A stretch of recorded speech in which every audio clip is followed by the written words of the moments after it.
Бог всегда говорит с нами через Библию.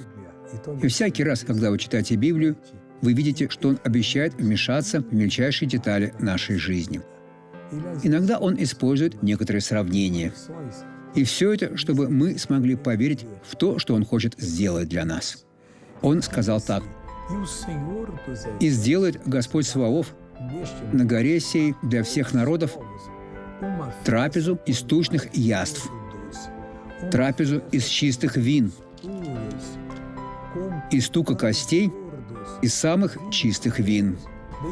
Что это значит, доктор Суарес? Это то, что Бог хочет сделать для нас с вами, через меня, через вас. Верьте в то, что вы чувствуете от Бога из Слова, призывайте. Вы уже на полпути к тому, чтобы получить это благословение.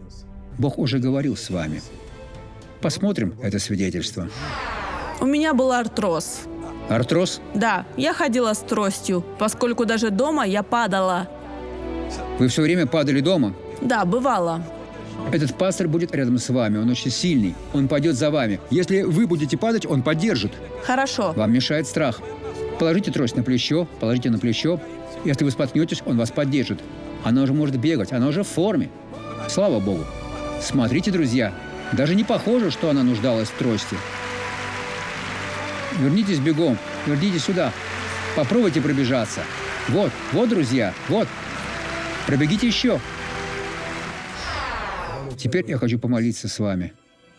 Отец, я предстал перед Тобой во имя Иисуса, чтобы благословить всех людей, которые молятся со мной.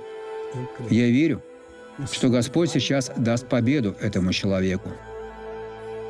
Отец, во имя Иисуса я пленяю, связываю, сковываю того демона, который разрушает этого человека,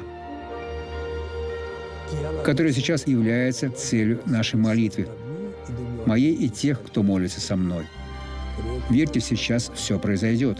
Во имя Иисуса зло, уйди из этой жизни. Хорошего дня.